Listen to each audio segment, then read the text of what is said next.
Je veux me marier, que faire? Ça, c'est une très belle question.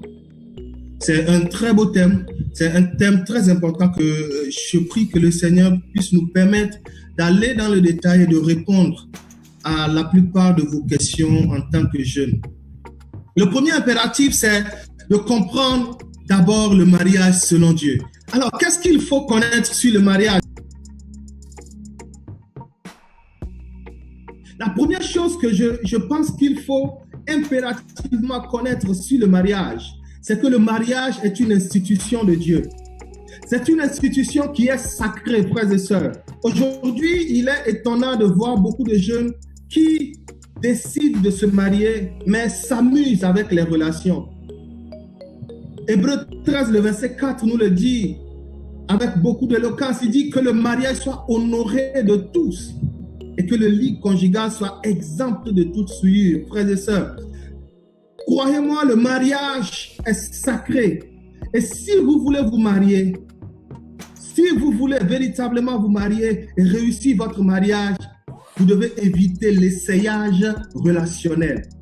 Évitez de vous essayer à des relations parce que vous vous exposez à des blessures inutiles, vous vous exposez à des concessions qui seront différentes de la pensée de Dieu et vous allez vous éloigner du plan de Dieu pour votre vie. Il faut que la prochaine relation dans laquelle tu vas rentrer soit la dernière relation qui te conduit au mariage selon Dieu. Et si tu es d'accord avec moi, tu dis Amen au nom de Jésus. Le deuxième élément, la deuxième connaissance que je trouve important pour la compréhension du mariage, c'est de comprendre qu'il y a un temps, une saison, frère, sœur, il y a une saison où il faut rester chez des parents biologiques, des parents spirituels pour apprendre. C'est le temps de l'apprentissage, c'est le temps de la maturité, c'est le temps de cultiver de la maturité.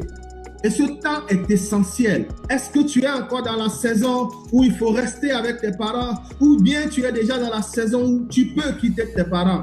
Le troisième élément que je voulais partager avec nous sur la connaissance que nous devons avoir sur le mariage, c'est que le mariage est un projet qu'il faut concevoir, qu'il faut rêver, qu'il faut planifier. Comme Luc 14, le verset 28 à 33 nous le dit, que celui qui veut construire une tour, il réfléchit, il évalue les coûts éventuels de son projet de telle manière que lorsqu'il commencera ce projet, qu'il soit capable d'aller jusqu'au bout.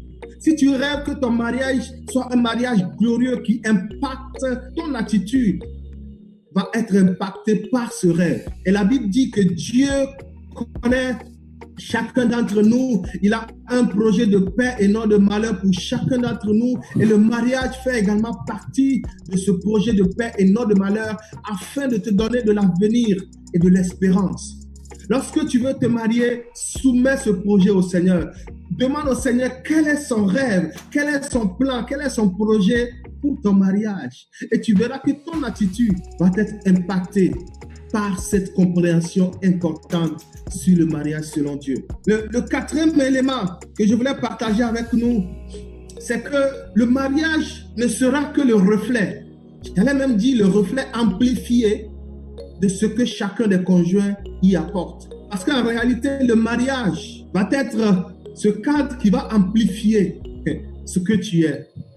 Et si vous apportez votre équilibre, si vous apportez votre stabilité, si vous apportez votre maturité, alors votre mariage sera un mariage mature, un mariage équilibré, un mariage où règne la joie, la paix et le bonheur tel que voulu par le Seigneur lui-même.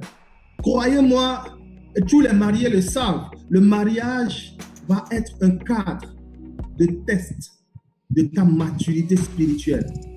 Et donc, il faut prendre le temps de travailler sur soi. La sixième chose que nous devons comprendre sur le mariage, c'est que la Bible dit Dieu a décidé de faire à l'homme une aide semblable. Qui nous voulons comme partenaire, comme conjoint ou conjointe, adoptons l'attitude qu'il faut. Et nous verrons que Dieu nous amènera une aide semblable qui viendra nous compléter et qui nous permettra de pouvoir réussir ce projet merveilleux qui est le mariage. Et la septième chose très importante qui pour moi est le socle de tout ce que je viens de dire, c'est qu'il est encore possible avec notre Dieu de réussir le mariage. Et si tu le crois, le Seigneur te l'accorde au nom de Jésus. Crois, mon frère, ma soeur, que c'est possible avec Jésus de réussir son mariage.